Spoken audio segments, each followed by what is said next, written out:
अखिल भारतीय विद्यार्थी परिषद चंद्रपुर महाराष्ट्र के छात्रों, पदाधिकारियों, हो सकता है एक आध कोई गुरुजन भी जुड़ जाएं, उनको मेरा नमस्कार, और कोई सीनियर मुझसे हो उनको प्रणाम। आज के दिन आपने हमको बुलाया उसके लिए बहुत बहुत धन्यवाद। मैं खासकर शैलेश देंदवर जी, डॉक्टर पंकज कागड़े जी और प्रवीण गिलविले जी और अमित पाटले जी को धन्यवाद देना चाहूँगा कि उन्होंने मुझे आमंत्रित किया इस कार्यक्रम में। और आज का बहुत ही पावन दिन है, आज 5 जुलाई है और बहुत ही इतिहास में स्वर्ण अक्षरों में लिखा जाएगा ये 5 जुलाई। एक 5 जुलाई 19 थी, एक 5 जुलाई 20। आप समझ गए होंगे छात्र लोगों, 19 में 5 जुलाई के दिन अगस्त, मेरे मुंह से क्षमा कीजिएगा, जुलाई निकल गया, अगस्त, 5 अगस्त ऐतिहासिक है। 5 अगस्त के दिन 370-35 से हटी थी और 70 साल से हम लोगों को जो मूर्ख बनाया जा रहा था, जो हमारे बेड़ियां डाल दी गई थी 1954 से 35 से लगाकर 370 तो लग गई थी, लेकिन जो 35 से लगी थी बेड़ियां डाल दी गई थी जम्मू कश्मीर में और गिलगित बल्तिस्तान में। मैं आ रहा हूं, बहुत सारी आज बातें करने जा रहा हूं। सबसे पहले क्षमा, मेरे मुंह से जुलाई निकला, वो 5 अगस्त 2019 को 370-35 से हम लोगों ने लंबी लड़ाई लड़ी, हमारी टीम ने लड़ाई लड़ी और जितने राष्ट्रवादी हैं वो एकजुट होकर के लड़ रहे थे 370-35 को हटाने के लिए। उसके बाद मैं तो खैर राम मंदिर आंदोलन से जुड़ा रहा हूं और काफी समय से 1992 में भारत परिक्रमा से जुड़ा रहा, जो विवेकानंद केंद्र ने करी थी और पूरे भारत की परिक्रमा में साथ भी रहा, वो 1992 की बात है।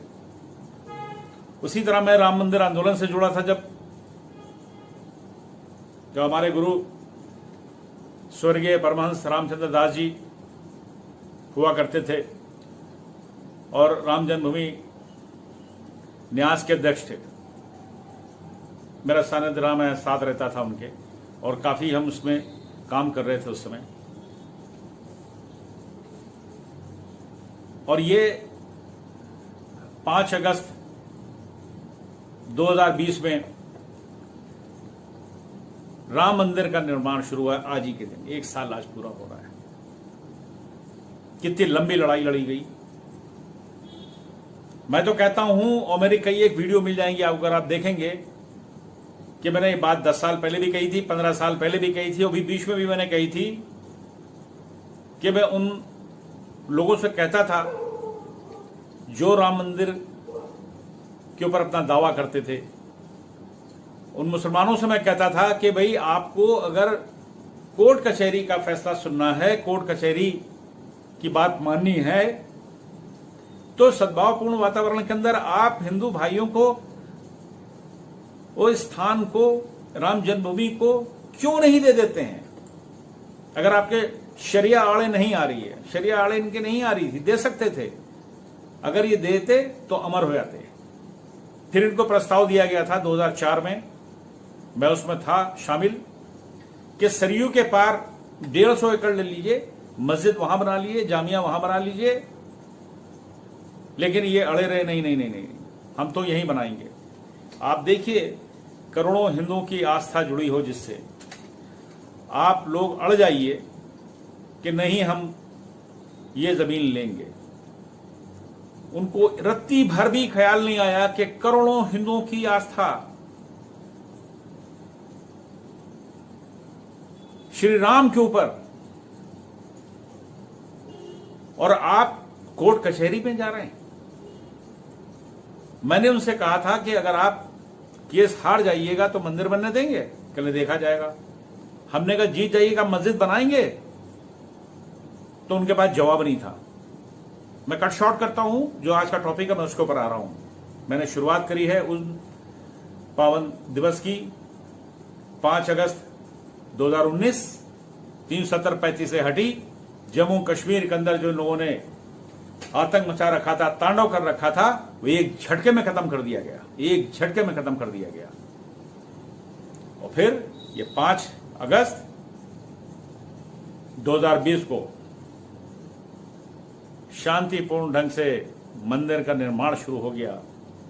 अब आप देखिए वो कहां गए लोग जो रोज सर फुटबॉल करते थे इस बात को लेकर के कि नहीं नहीं नहीं नहीं, नहीं हमको जगह चाहिए। दूर दूर तक दूरबीन से देखेंगे तो नजर नहीं आएंगे, गायब हो गए।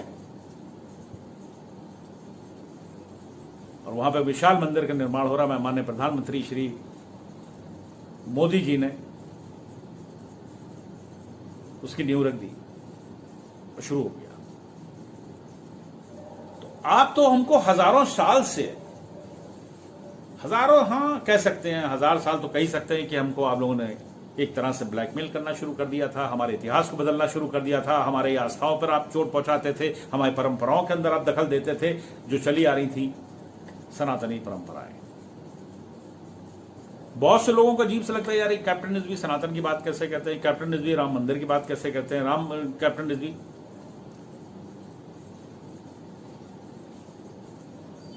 डीएनए टेस्ट करा लीजिए। पहले 70% कहते थे, मुझे लगता है कि 80% मुसलमान जो है वो हिंदू मिलेगा। इसी सिंधु घाटी के अंदर ही का है। कितने आए थे बाहर से, कितने आए थे बाहर से, कितनी तादाद बढ़ी? ज्यादातर कन्वर्टेड हैं। और यही इन्होंने कश्मीर के अंदर किया और कहते हैं हमारा कश्मीर, कश्मीरियत। अरे क्या फ्रॉड फैला रखा आपने, कश्मीरियत कश्मीरियत करते हैं आप। कितने 100 साल पहले आप आए थे, हैं तो विदेशी आप थोड़े से, और बाकी कन्वर्ट हो गए। जो विदेशी आए होंगे उनका डीएनए तो उनसे मेल खाता होगा, चाहे अरबों से आया हो, कहीं फारस से आया हो, तुर्की से आया हो। लेकिन आप जब कश्मीर की बात करते हैं और उस कश्मीर में हमारे महाराजा हरि सिंह हुआ करते थे। मैं देखिए इस टॉपिक पे आ रहा हूं, छात्र बहुत ध्यान दीजिएगा आप लोग। तो उस समय वहां पे डोगरा राज, कश्मीरी पंडित और मुस्लिम समाज के भी लोग थे। राजा हरि सिंह की रियासत जो थी ये गिलगित, बल्तिस्तान, लद्दाख होते हुए कश्मीर से अगर आप नक्शा उठा के देखेंगे ऊपर तक चली गई। वो जाकर ऊपर मिल गई है अफगानिस्तान से, ऊपर मिल गई है तजाकिस्तान से, और उसके ऊपर अंग्रेज नजर गड़ाए हुए थे। अंग्रेजों ने महाराजा से गिलगित एजेंसी लीज को पर ले ली थी।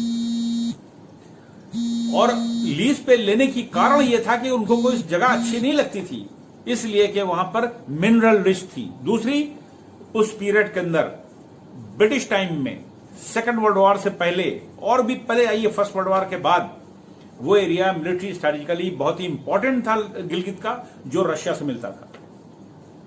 रशिया में कम्युनिज्म आ चुका था, तो ये गिलगित एजेंसी जो बनाई ब्रिटिश गवर्नमेंट ने लीज पे ली महाराजा हरि सिंह से, सिर्फ इसलिए रशिया पे नजर रखने के लिए। वो बिल्कुल पास में ही है। और आप देखिए किस तरह का फ्रॉड हुआ है भारत में। मैं थोड़ा थोड़ा सब कुछ बताऊंगा आज आपको। बड़े अच्छे मूड में हूं, आज का दिन बहुत अच्छा है, बहुत बढ़िया। 19 जुलाई 1947, 19 जुलाई 1947 को एक घटना हो गई, बड़ी सूक्ष्म है, बहुत ही माइक्रो, उसमें अगर आप ध्यान दीजिएगा तो भारत का विभाजन के लिए जिद कर बैठे थे जिन्ना साहब, उधर नेहरू साहब लगा रहा हूं अभी, उसके बाद लगाना बंद कर दूंगा थोड़ी देर के बाद, अभी तो शुरुआत करी हमने। दोनों को प्रधानमंत्री बनना था, तो एक को प्रधानमंत्री बनने के लिए उन्होंने उठा करके एक देश ही बना लिया। और यहां पे बाबा भीमराव अंबेडकर की एक बात मुझे लाइन याद है, उसको मैं जरूर हर जगह कहता हूं। अक्सर उसको लोग नहीं कहते, लेकिन मैं जरूर कहता हूं। जब भारत के विभाजन की बातचीत चल रही थी, सब काफी मीटिंग होती थी, काफी इसके अंदर सभाएं हो रही थी, उसके अंदर सारे वो मौजूद थे। राम मनोहर लोहिया भी होते थे, लौह पुरुष सरदार पटेल जी होते थे, सभी थे,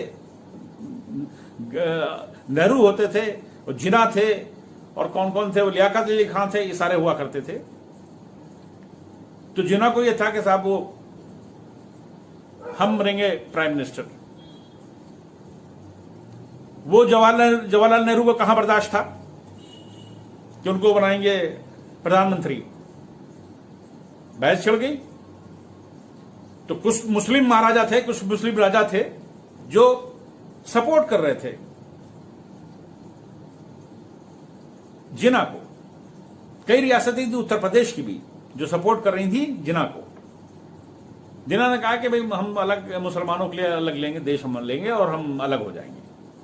आप देखिए कितना बड़ा फ्रॉड हुआ। जो क्षेत्र पाकिस्तान के पास है, पख्तूनवा, पठान, वो पहले से वहीं थे, और बलूचिस्तान वो मुसलमानों के इलाका हुआ करता था, कबायली हुआ करते थे, वो पहले से ही था वहां पे। सिंध का मुसलमान पहले से वहीं था। और गया कौन? बिहार का, थोड़ा यूपी का, वो गया कराची जब विभाजन हुआ। और कराची में जाके मुहाजिर आज भी है। असली वहां के जो पंजाब के मुसलमान हैं, लाहौर वाले, वही चलाते हैं सल्तनत, तो वही चलाते रियासत।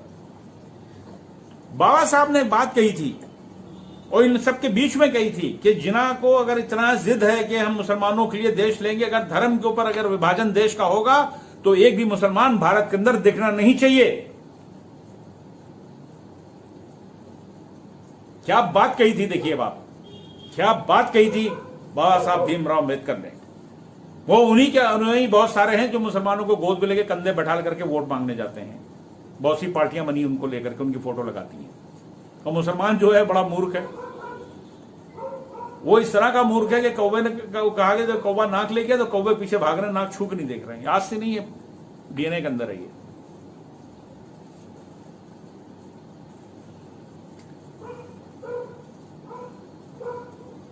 देखिए हम सब बताएंगे। अजय मिश्रा जी, आपने सवाल किया है क्या कश्मीरी भगाए गए थे? और भी लोग भगाए गए थे।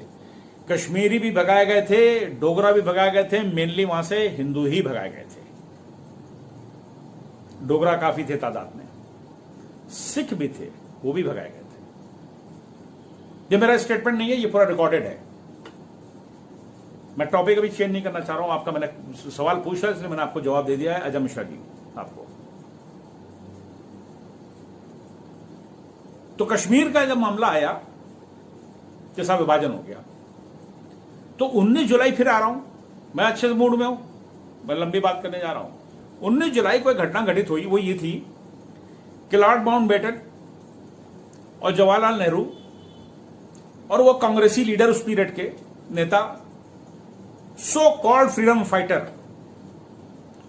जो कि उन्होंने फ्रीडम फाइटिंग तो करी नहीं थी, जो असली फ्रीडम फाइटर थे उनको भी साइडलाइन इन्होंने कर दिया था। वहां आऊंगा, वो मेरा सब्जेक्ट है, उसको जरूर मैं बताऊंगा। आज अपने छात्रों को, सब अखिल भारतीय विद्यार्थी परिषद के युवाओं को जरूर मालूम होना चाहिए बात। हो सकता है कि कम सुन रहे हो, लेकिन मेरी वीडियो को जरूर आप भेजिएगा दूर तक के। 19 जुलाई के दिन हुआ क्या था, जब एक प्रस्तावना थी, एक प्रपोजल था कि जब विभाजन हो रहा है तो अंग्रेज आए थे और उन्होंने लकीर घसीट दी थी। उनको कुछ पता नहीं था हम कहां से लकीर घसीट करके भारत का विभाजन कर रहे हैं, और कुछ पोर्शन इधर निकाल दिया बंगाल का। वो इनकी स्ट्रेटजी थी कि इनको 2 डिवाइड कर दो तो चारों तरफ से हम भारत को घेरे रहेंगे। ब्रिटिश गवर्नमेंट उस समय मुस्लिम लीडर को सपोर्ट कर रही थी। मैं प्रूव कर दूंगा अभी, ब्रिटिश गवर्नमेंट भारत में रहने वाले इन लीडर्स को या यहाँ के हिंदू महाराजाओं को या उन लोगों को सपोर्ट नहीं कर रही थी। उस समय वो मुसलमानों को सपोर्ट कर रही थी, मुस्लिम महाराजाओं को सपोर्ट कर रही थी। राजा हरि सिंह के साथ भी धोखाधड़ी की जा रही थी। वो तो बच गए, वो बताता हूं, आ रहा हूं। 19 जुलाई को लॉर्ड माउंटबेटन ने संदेशा भेजा लौह पुरुष सरदार पटेल जी से कि मैं आपसे मिलना चाहता हूं। तो कहना आइए। और थोड़ा सा ऐसा माहौल हो रहा था कि साहब अब चंद दिन रह गए थे। मैं 19 जुलाई की बात कर रहा हूं, 15 अगस्त को भारत आजाद हो गया, सो कॉल्ड। आजाद तो 1942 में हो गया था, नेताजी सुभाष चंद्र बोस ने आजाद कर दिया था। अब आप कहते हो, हम उसे कहते हैं पावर ट्रांसफर। आजाद कुछ नहीं हुआ था, आजाद तो हो गया था। पावर ट्रांसफर हुई थी कि यूनियन जैक उतारा गया था और तिरंगा ऊपर लगाया गया था 15 अगस्त के दिन। मिलने के लिए कहा तो उनका आ जाइए। कहानी क्या थी इसके पीछे कि पाकिस्तान जब विभाजन की तैयारी, ये पूरा दस्तावेज बनाए जा रहे थे, तो इन लोगों ने पाकिस्तानी की तरफ से जो टीम बैठी थी, लियाकत अली खां और आपके जिना, ये सब बैठे थे, तो कह रहे थे कि अंडमान निकोबार और लक्षद्वीप हमको दे दिया, क्योंकि हमारी नेवी जब लोग जाएंगे पूर्वी पाकिस्तान जाएंगे तो बीच में पेट्रोल डालने के लिए और रसद पहुंचाने के लिए हमको एक टापू चाहिए, एक हमको आइलैंड चाहिए जहां पे रुक सके मैं पानी जहाज। बहुत जिद कर रहे थे और ब्रिटिश गवर्नमेंट ने कहा था हाँ ठीक ले लिए। वो तो कहिए गए, लौ पुरुष जिद खा गए कि नहीं, हम अंडमान निकोबार और लक्षद्वीप नहीं दे सकते हैं किसी हालत में। दूरदर्शिता थी उनकी, लौ पुरुष की, और उन्होंने उसी टाइम सख्ती से मना कर दिया।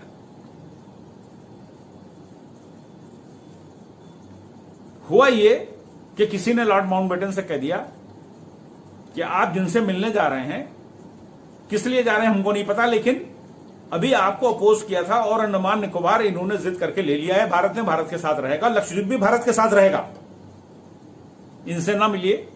उनके एडवाइजर ने कहा इससे बेहतर है कि जवाहरलाल नेहरू से मिलिए। तो उन्होंने जवाहरलाल नेहरू को संदेशा भेजा। जवाहरलाल नेहरू तो जरा खुशी के आलम में थे, जश्न मना रहे थे कि हम प्रधानमंत्री बनने जा रहे हैं। उनको जमीन पर पैर ही नहीं पड़ रहे थे। कहले हाँ हाँ बिल्कुल बिल्कुल बिल्कुल, खुद ही चले गए मिलने के लिए जवाहरलाल नेहरू लॉर्ड माउंटबेटन के पास 19 जुलाई 1947। और उस दिन इन्होंने, अंग्रेजों ने कहा, खासकर लॉर्ड माउंटबेटन, उन्होंने जवाहरलाल नेहरू से कहा कि भाई ऐसा है कि अंडमान निकोबार है और लक्षद्वीप जो है तो भारत ने ले लिया है, और हमारी भी एजेंसी है बर्मा के अंदर, ब्रिटिश एजेंसी है, बर्मा के अंदर काम करती है, और चिटगांव से पानी के जहाज जाते हैं हमारे, बीच में एक टापू छोटा सा है, और हमको वहां पर उसकी रेस्क्यू करने के लिए कभी हमको जरूरत पड़ सकती है, तो वो छोटा टापू हमको दे दीजिए। कहना हाँ ले लीजिए, इससे क्या फर्क पड़ता है, छोटा सा टापू। कहना बिल्कुल छोटा सा है, बिल्कुल मामूली सा है, बस वहां पर शिप रुक जाए। जवाहरलाल नेहरू ने खुशी में कहा ले लीजिए, क्योंकि जवाहरलाल नेहरू से बात करी, अगर यही पटेल, सरदार पटेल जी से बात करते, सरदार पटेल जी मना कर देते, क्योंकि उन्होंने मना कर दिया था, कतई लेने न देते। वो 19 जुलाई 1947 को कोको आइलैंड दे दिया गया। कोको आइलैंड अंडमान निकोबार से रेडियल डिस्टेंस ही 50-55 किलोमीटर का है। नक्शा उठा के देखिएगा, माइक्रोन है, बिल्कुल उठा के जूम करते जाइए, मुश्किल से मिलता है, लेकिन अंडमान निकोबार खास करके अंडमान के एरिया से बिल्कुल पास में, क्योंकि हमारे जो आइलैंड है उनसे बहुत नजदीक है। वो तो हो गया। और वो ब्रिटिश ने क्या करा, वो एक बर्मा के अमीर आदमी तो उनको दे दिया कि भाई इसको डेवलप करो। उसने भी डेवलप नहीं किया, 20 साल पड़ा रहा।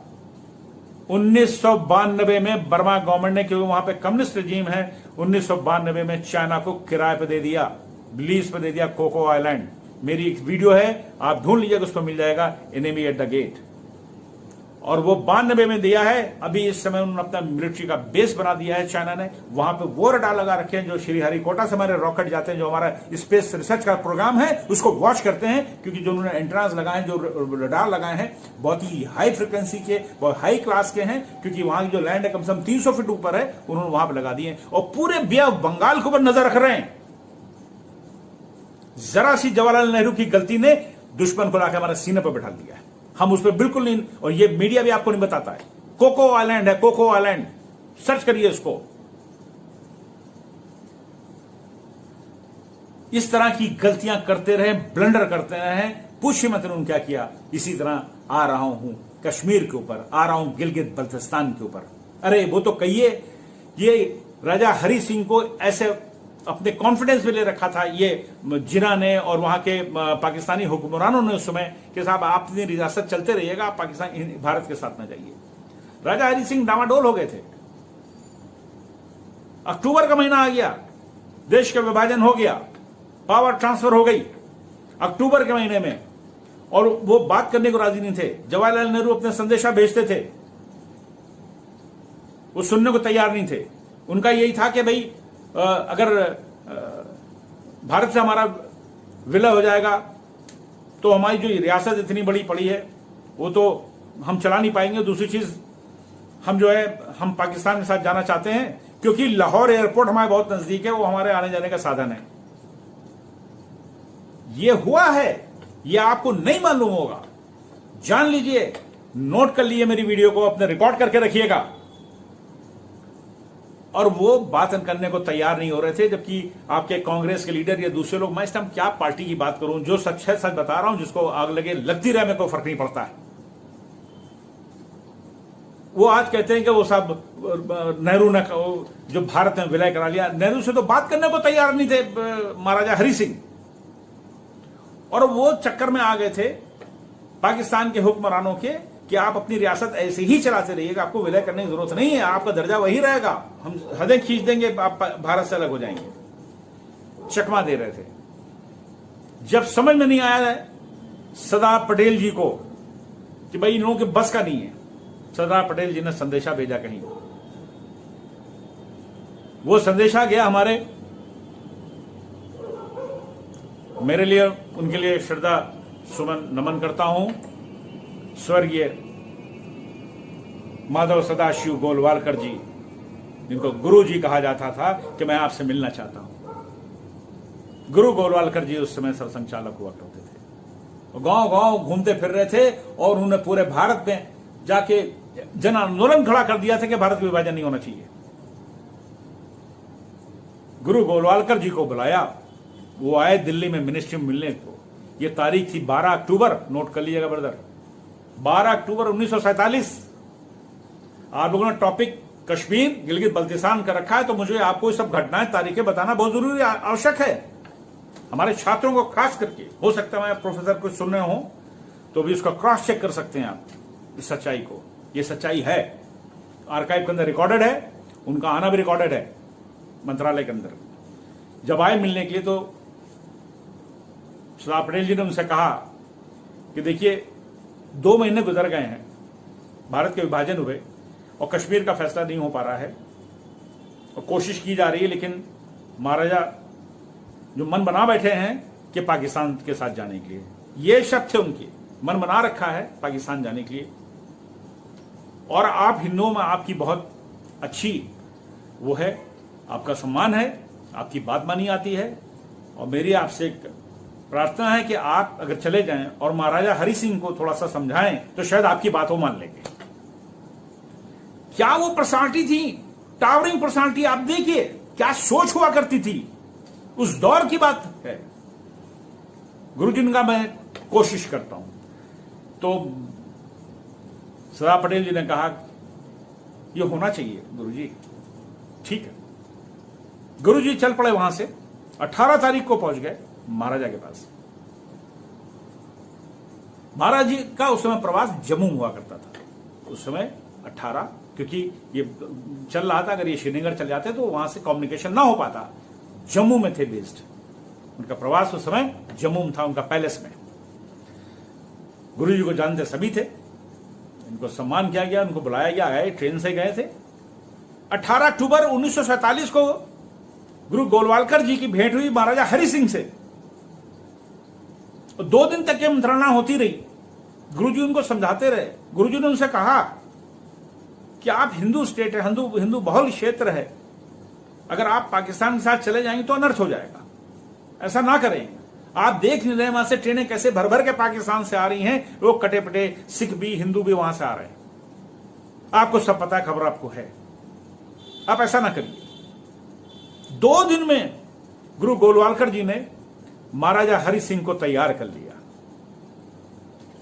जब महाराजा हरि सिंह को तैयार कर लिया, उनका ठीक है गुरुजी आपने कहा, मेरे बात समझ में आ रही है। उन्होंने अपनी बात बताई कि मेरे साथ थोड़ी सी ये है कि परेशानी है कि हमारा कम्युनिकेशन खत्म हो जाएगा, वो लाहौर पाकिस्तान में चला गया है, तो हमको आने जाने में दिक्कत नहीं, सब होता रहेगा, लेकिन आप ऐसा ना करिए। वो बात मान गए। अब देखिए कि यहां से बहुत ही जबरदस्त काम हुआ क्या है। जैसे ही ये खबर निकली, उनके कारकुन लोग होंगे वहां पर तैयार होंगे, जो पाकिस्तान ने बैठा रखे होंगे महाराजा के आसपास नजर रखने के लिए, जाए ना पाए, भारत के साथ ना जाए, इनको हमें यहां लाना है, क्योंकि वो जो संपदा है, वो जो गिलगित बल्तिस्तान है, वो हमको लेना है।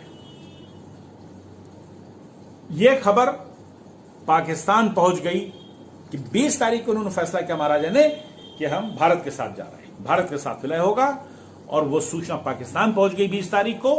और 21 तारीख को वहां मोमेंट शुरू हो गया जिनको आप कबायली कहते हैं। उन्होंने मुजफ्फराबाद मीरपुर में आना शुरू कर दिया ट्रकों में भर भर के। यानी ये कम्युनिकेशन उन जासूसों ने उस समय मोर्स कोड के जरिए भेजा होगा, वरना इतनी जल्दी संदेशा कैसे चला गया, और उसका इस्तेमाल होता था उस समय। रेडियो फ्रिक्वेंसी का भी इस्तेमाल होता था। फिलहाल खबर लग गई 21 तारीख की रात को, जब देखा कि यहां पे कुछ मूवमेंट हो रहा है। जो कश्मीरी पंडित वहां रहते थे, जो हिंदू रहते थे वहां पर, कुछ सिख भी रहते थे उस घाटी के अंदर, तो उन्होंने सामान समेटना शुरू किया कि इनके इरादे ठीक है ही नहीं, क्योंकि विभाजन हुआ था, उनको फिर भी डर समाया था ऐसा ना हो कि ये लोग आ जाएं। वो कबायली की शक्ल में पाकिस्तान की रेगुलर आर्मी थी। उसके ऊपर भी मैंने एक वीडियो बनाई है, जरूर देखिएगा, कैप्टन डिजबीट टॉक्स के ऊपर है वो वीडियो, मिलेगी आपको, कि उसमें कैसे एक आर्मी के जनरल रिटायर होने वाले, उसने किताब पाकिस्तान की लिखी है कि रेगुलर आर्मी थी और ऑपरेशन गुलमर्ग चलाया गया था कश्मीर को अपने में तोड़ने के लिए। वो मेरी वीडियो मिल जाएगा। फिलहाल आप सुनिए क्या हुआ। 22 तारीख को कबायलियों ने हमला कर दिया, 20,000 गांवों को लूटा गया हिंदुओं के। वो पीओके का जो क्षेत्र है, वो जो आपके मुजफ्फराबाद का है, 20,000 गांवों को लूटा गया, लोगों की जानें गई, कत्लेआम किया, गांव गांव जाके कत्लेआम किया हिंदुओं का। एक कबायलियों ने, उनके रेगुलर आर्मी ने लाशें पाट दी, जो भाग सकते थे भाग के चले आए, रातों रात भागते रहे, रातों रात भागते रहे, और वो आकर के जम्मू की नदी के किनारे आके बस गए। उस समय आए थे कुछ 60-65 हजार, आज वो 10 लाख या 9 या 10 लाख हो चुके हैं। और उस 35 ने क्या किया उनके साथ, वो भी बताता हूं आपको। 26 अक्टूबर को समझौता हुआ, साइन हुए, महाराजा हरि सिंह ने विलय किया, लेकिन वहां आग लग चुकी थी। पाकिस्तान में उस समय विभाजन के बाद पाकिस्तान का जो आर्मी का हेड था वो ब्रिटिशर था। और जब ये गिलगित बल्तिस्तान का जो ऊपर का इलाका है, गिलगित एजेंसी का हेड जो बना रखा था, मेजर ब्राउन को भेजा गया था। Major Brown royal Indian army का ऑफिसर था, रॉयल, तो 47 के बाद रॉयल तरह नहीं। तो वो जो जनरल था, उसने ब्राउन से कहा कि भाई इस एरिया को तो जाने नहीं देना है, रोकना है। जब हरि सिंह ने विलय भारत में कर दिया, लद्दाख तक के पूरा भारत में विलय हुआ। और गिलगित सिंध नदी के किनारे है, आप उठा के मैप देखिएगा, और गिलगित उसके ऊपर है, हुंजा है, शिगर है, और वहां पे कई वजारत बोलते थे उस समय, वजारत हुआ करती थी। और राजा हरि सिंह का भी वहां पर पैलेस था, किंग का पैलेस था आपके स्कर्दू के अंदर। स्कर्दू वैली है, इंदस रिवर वहां से निकलती है, वहां पे एक सतपारा लेक भी है, और उस वहां पर भी काफी मंदिर, शिव जी के मंदिर हुआ करते थे। और आखिरी वहां से आने वाले भी एक पंडित जी थे जो मंदिर को संभाले हुए थे, वो मैं बाद में बताऊंगा। अभी जो मेन चीज मैं बताने जा रहा हूं ये कि गिलगित एजेंसी के मेजर ब्राउन ने जो हेड था वो इंडियन आर्मी का था, उसने म्यूटनी कर दी और उसने वहां के कबायलियों को जोड़ा। और उसने वहां पे स्काउट बना रखे थे, उसने गिलगित स्काउट बना रखा था, जो मिलिशिया टाइप के सोल्जर्स होते हैं, ट्रेन किए जाते हैं। उसने वहीं का एक वो जगह है, उसका नाम है शिगर है, शिगर स्काउट था। इस तरह उसने अपने स्काउट बना लिए थे और उन्होंने कब्जा करना शुरू कर दिया था। गिलगित पाकिस्तान में जाएगा, और उधर से पाकिस्तान आर्मी ने मूव करना शुरू कर दिया। जिसको कबायली करते हैं, बकवास करते हैं, वो रेगुलर आर्मी थी पाकिस्तान की। उसमें पठान थे मिली और पंजाब रेजिमेंट थी उनकी, पाकिस्तान वाली उस समय थी। वो पख्तून रेजिमेंट हुआ करती थी ब्रिटिश टाइम। उन लोगों ने वहां से हमला करना शुरू कर दिया। मेजर ब्राउन फाइट करता रहा, कब्जा करता रहा, इधर से जा नहीं सकते थे। फिर एक हमारे कर्नल हुआ करते थे, शमशेर जंग बहादुर, थापा हुआ करते थे, उनको लद्दाख से फौरन भेजा गया तत्काल उनको स्कर्दो को कमांड चार्ज लेने के लिए। कर्नल साहब वहां पहुंच गए सोल्जर्स के साथ। वो रास्ता जो है आपके करगिल से सड़क निकलती है और सिंध नदी के किनारे किनारे होते हुए कई गांव पड़ते हैं, उसी में युगो भी पड़ता है, उसके अंदर गोल भी पड़ता है। गोल हमारा गांव है, मेरे दादा परदादा सब वहीं के गोल के हैं, बल्तिस्तानी है। मेरी ननिहाल लखनऊ की, मैं पैदा हुआ हूं लखनऊ में। और वहां से होते हुए स्कर्दू वहां से 40 किलोमीटर रहता है, 25 मील। यही रास्ता हुआ करता था, फौज जाती थी गिलगित तक के। और वो गोल से जो हमारा गांव पड़ता है, वहां पे हरियाली थी, वैली थी, और वहां पे खेती किसानी थी।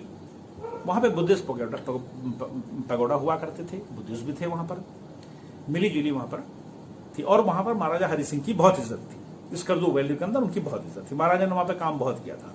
जब मैं गया था वहां पर, मैं 4 महीने रहा था जाकर के, तो मुझे बताया गया, हमारे बुजुर्गों ने बताया, मेरे ताया उस समय जिंदा थे, तकरीबन उनकी 95 ईयर्स की एज थी, तो उन्होंने ये बताया था। मैं 80s में गया था, तो उसके बाद मुझ पर बैन लगा दिया गया कि राजा हरि सिंह का यहाँ पे जब करगिल के रास्ते लद्दाख से लोग आते थे, तो मेन गोल में इनकी जो कॉन्वॉय था रुकता था, वहां पर इनका पानी खाना पीना इन लोगों को हुआ करता था और बहुत अच्छा सलूकात करते थे हम लोगों के साथ। और काफी बल्तिस्तानी उनके साथ कमांडो सोल्जर बना दिए गए, साथ चलते थे।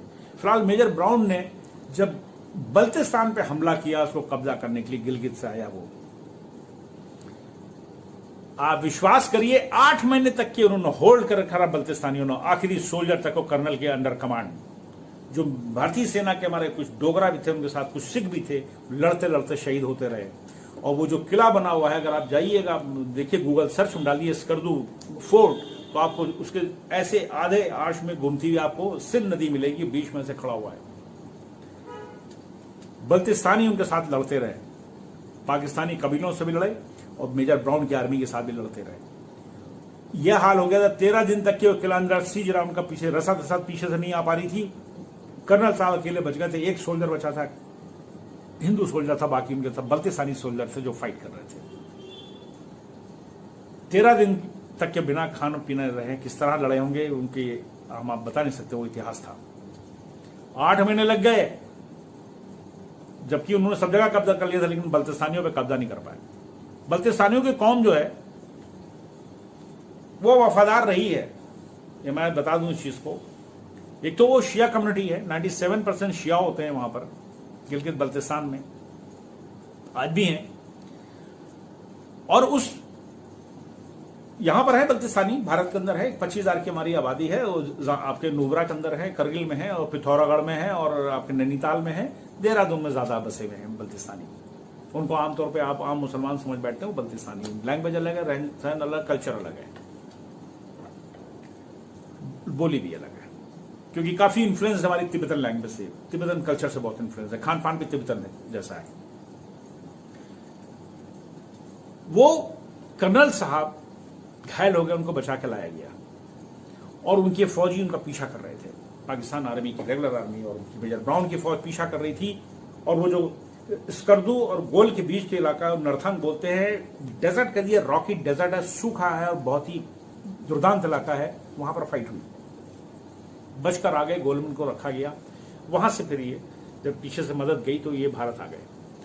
भारत में ब्रिगेडियर हो गए थे और महावीर, पहला महावीर चक्र उन्हीं को मिला था, शमशेर जंग बहादुर को और थापा को, और उनका भी देहांत हुआ 98 में। काफी किताबें लिखी गई हैं उनके ऊपर भी, उस फाइट के ऊपर भी।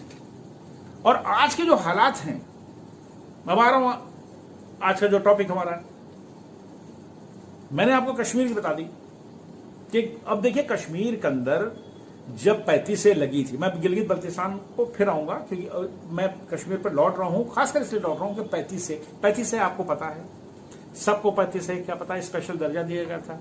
वो 1954 की रात थी। 1954 में रात के 12 बजे बाबू राजेंद्र प्रसाद के पास पहुंच गए जवाहरलाल नेहरू लेके पर्चा के साथ। वो तो शेख अब्दुल्ला तो कह रहे हैं हम तो पाकिस्तान साथ चले जाएंगे। शेख अब्दुल्ला फारूक अब्दुल्ला के पिताजी, वो मुख्यमंत्री थे, वो प्रेसिडेंट थे वहां के जम्मू कश्मीर के, अंडर द 370। उनको ये था कि भाई आप लोग हम ठीक से नहीं, हम नहीं रह पा रहे हैं, हम पाकिस्तान साथ चले जाएंगे, हमको ये चाहिए, हमको स्पेशल पावर चाहिए, झंडा हमारा होगा, संविधान हमारा होगा, किसी की नेशनलिटी हम तय करेंगे, हम नागरिकता देंगे, हमारी एक स्टेट है, प्रिंसली स्टेट हमारी अलग है। दिमाग खराब हो गया था। जवाहरलाल नेहरू चले गए, उनकी बात मान गए, अच्छा ठीक है 54 की बात है। रात को 11 बजे जाके बाबू राजेंद्र प्रसाद को समझाया, ना तो ये पार्लियामेंट में पास हुआ ना कुछ हुआ। उन्होंने 370 में कैड ऑन कर दिया कि साहब स्पेशल दर्जा दे दिया गया जम्मू कश्मीर को, जिसका आज तक हम लोग खमियाजा भुगतते रहे, जो मिनटों में खत्म कर दिया गया, 2019 में से उड़ा दिया। उनका झंडा होगा, उनका संविधान होगा, वो किसी की नागरिकता तय करेंगे। भारत का नागरिक अगर जाएगा तो वहां जमीन नहीं ले सकता है, वहां घूम नहीं सकता है, मेडिकल फैसिलिटी भी नहीं मिलेगी। उसके अंदर लिखा हुआ है कि भारत का कोई आएगा तो उसको इलाज भी नहीं मिलेगा यहाँ पे फ्री, सरकार नहीं देगी, प्राइवेट डॉक्टर को दिखाएगा। और एक कड़वी चीज कह रहा हूं, अभी सब लोग उछलने लगेंगे, अगर भारत का आदमी अब मर गया तो अपनी डेड बॉडी ले जाओ, ना यहाँ जला सकते हो ना दफन कर सकते हो। हेल विद दैट यार, ये क्या थे, कौन लोग थे ये क्रिमिनल थे भाई। ये फारूक अब्दुल्ला के पिता श्री, वो भी क्रिमिनल नंबर 1, उनकी तो बनती नहीं थी महाराजा से। महाराजा के टाइम तो लीडर थे, लेबर के लीडर थे, बन बैठे वहां के वो चीफ मिनिस्टर और पता नहीं क्या क्या बन गए। इतनी पावर उनको दे दी साहब जवाहरलाल नेहरू ने। और वो जो लगा था 35 से, वो सिर्फ 6 महीने के लिए था, 6 महीने के लिए था छात्रों, विद्वानों, 6 महीने के लिए था। आज तक खींच लिया, हट गया ना, सही हो गया दिमाग। भारत में मैंने बहुत कुछ आप लोगों से अभी कहा है, बहुत सारी बातें करी हैं, बहुत सी चीजें मुझे अपनी ही कही भी हमको आपके सामने दोबारा कहनी पड़ रही हैं। और ये चंद परिवार जो जिहादियों तालिबानियों से मिला रहता है, उनसे हाथ मिला लेता है, जरा जरा बात पे कहता हम पाकिस्तान के साथ चले जाएंगे, महबूबा मुफ्ती हों, फारूक अब्दुल्ला हों, और हुर्रियत हो, जुर्रियत हो, जो भी हो, इनसे पूछो तुम आए कहां से। मुझे तो लगता है इनका डीएनए फिलिस्तीन वालों से मिलता जुलता है, क्योंकि पत्थर फेंकना वो सब करना वो सब इनसे काफी मिलता जुलता है, काफी मिलता है, कल्चर भी मिलता है, काफी खान पान भी मिलता है इन लोगों का। वहीं से कोई आया होगा, फिर कहते हैं हम तो कश्मीर थम ठीक है। उनसे पूछो भाई कब से तुम लोग यहां रह रहे हो, और जो वहां के मूल निवासी आपने उनको बेदखल कर दिया, आधी रात इनको भागना पड़ गया वहां से हिंदुओं को। बल्कि हम तो भारत सरकार से, माननीय प्रधानमंत्री जी से, माननीय गृह मंत्री श्री अमित शाह जी से निवेदन करते हैं, कम से कम कश्मीरियों को उनकी जो जमीनें ले ली गई थी, उन पे घरों पे कब्जा कर लिया गया था, बड़ी बड़ी बिजनेस उनके हड़प लिए गए, उनको वापस लाने का अभियान शुरू करना चाहिए और उनको बसाने का अभियान शुरू करना चाहिए। इन सबको साइड में समेट कर रख देना चाहिए। कैसे भी दर दर भटकते रहे हैं लोग। आपने भारत में आकर के यहाँ की एक परंपरा, जहां हमारा स्वाभिमानी चरित्र, हम लोग स्वाभिमान के लिए अपनी गर्दन भी कटा लेते हैं। अरे हम भी तो यहीं गए यार, हिंदकुश पर्वत से लेकर बर्मा तक के ये सिंध नदी कह लीजिए या हिंदू कह लीजिए, या हिंदकुश पर्वत के लिए हिंदू हिंदू हिंदुस्तान, हिंदी हिंदू हिंदुस्तान, इससे कोई अलग नहीं है, कोई अलग नहीं। मैंने तो उसको जान लिया, पढ़ लिया। और जब मैंने अपने प्रेरणा सूत्र, मैं अपने प्रेरणा सूत्र की बात कर रहा हूं, जब मैंने उनको पढ़ लिया, 1200 पेज की उनकी किताब पढ़ ली, तो आंख और कान मेरे सब खुल गए। ये बात मेरे समझ में आ गई कि ऐसे घटिया लोग, मैं बौने भी नहीं कहूंगा, ऐसे घटिया लोग भारत में रहे, वो किसी भी धर्म के मानने वाले हों, देश को नुकसान पहुंचाते रहे, देश को नुकसान पहुंचाते रहे अपने जाति फायदे के लिए। मुगलिया सल्तनत आई, जुल्म ढाती रही, औरंगजेब इतना खूंखार, इतना खतरनाक, मतलब वो तो बिल्कुल, वो और बगदादी सब एक ही कैटेगरी के, अलग के नहीं है। बगदादी उनका कार्बन कॉपी, वो भी नमाज पढ़ते थे, वो भी नमाज पढ़ता था, वो कुरान पढ़ते थे, वो भी कुरान पढ़ता था, वो सीरिया में था, ये भारत में थे, डीएनए वहीं का था इनका। और वो कानून जब अंग्रेज बनाते थे तो सारी छूट तो आपको दे दी गई थी, वो क्रिश्चियन मिशनरीज के हों, वो आपके मुस्लिम मिशनरीज के हों, मुस्लिम के स्कूल कॉलेजेस हों, कोई टैक्सेस नहीं है। हिंदुओं के लिए टैक्सेस है। वो धारा 30 क्या कहती है? मैं टॉपिक को फिर यहां हटने लगता हूं, तो मैं हटूंगा नहीं, अभी मैं ट्रैक पे सीधे रहूंगा। अभी आप सोच रहे हो मैं किसको गुरु कह रहा हूं, किनको मैं आदर्श मान रहा हूं, कौन हमारे प्रेरणा स्रोत हैं। अगर कोई फ्रीडम फाइटर, एक ऐसा फ्रीडम फाइटर, एक ऐसा स्वतंत्रता संग्राम सेनानी जिसको ब्रिटिश गवर्नमेंट ने खुद अपनी कलम से लिखा हो ऑफिशियली फ्रीडम फाइटर, वो थे हमारे स्वतंत्र वीर सावरकर, जो हमारे आदर्श हैं। पढ़ लीजिए उनकी किताब, जो उन्होंने खुद लिखी थी मराठी में, और दुनिया में चक्कर लगाते रहे, उसको छाप नहीं पा रहे थे हिंदी वर्जन, उसका इंग्लिश वर्जन। वो कहां कहां किताब छपने के लिए गई, वो हॉलैंड एम्स्टर्डम तक गई, वो जर्मनी तक गई। और ये घटिया लोग चाहते नहीं थे, जिसमें ब्रिटिश गवर्नमेंट खुद नहीं चाहती थी कि वो किताब छपे। उस किताब में कच्चा चिट्ठा लिखा था कि 1857 में हुआ क्या था।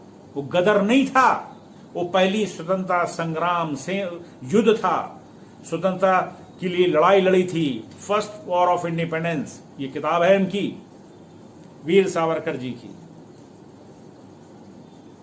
क्या कैरेक्टर था, कितने साल रहे हैं आप सेवलर जेल के अंदर, 11 साल के अंदर कितनी छोटी कोठरी में रखा कि वहां भी कलम चलती रही, चाहे कीलों से लिखते रहे। आप देखिए, चरित्र देखिए, आप किससे मेल करेंगे, किस नेता से करेंगे, किस आप उस स्वतंत्रता संग्राम सेनानियों से करेंगे, नाम बताइए। और जब आ गए रत्नागिरी के अंदर, उसके बाद भी वो लिखते रहे, करते रहे। नेताजी सुभाष चंद्र बोस तो खुद मिलने के लिए गए थे रत्नागिरी में, उनसे उनकी भेंट हुई थी और काफी देर रहे थे, सारा दिन उनके साथ बिताया था।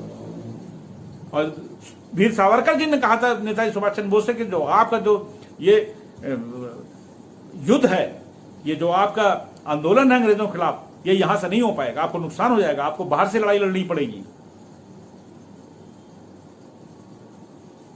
तब नेताजी सुभाष चंद्र बोस बाहर गए थे। और नेताजी सुभाष चंद्र बोस के भी प्रेरणा सूत्र थे वीर सावरकर जी। पढ़ तो ले चरित्र को जरा, कैसा छुपा के रखा इन लोगों ने। एक कैरेक्टर बता दें, बैरटला वो भी करने गए थे, वो भी थे वहां पर, रोज बैठकें करते थे इंडिया हाउस में, वहां भी जासूस लगे थे उनको पकड़ने के लिए, लेकिन वो थके नहीं, हारे नहीं। वो चरित्र कहां गए? अब ऐसे ऐसे नामों को हीरो बना देते हैं, ऐसे ऐसे नामों को लाके खड़ा कर देते हैं जिन्होंने रत्ती भर भी कहीं काम नहीं किया होगा। क्या अबू कलाम आजाद ने काम किया? नाम मतलब क्या बताइए मुझको, स्वतंत्रता संग्राम में क्या करा, क्या किया अबू कलाम आजाद ने? हमने उनको भारत रत्न दे दी। किस बात का भारत रत्न दिया भाई? किस बात का दिया?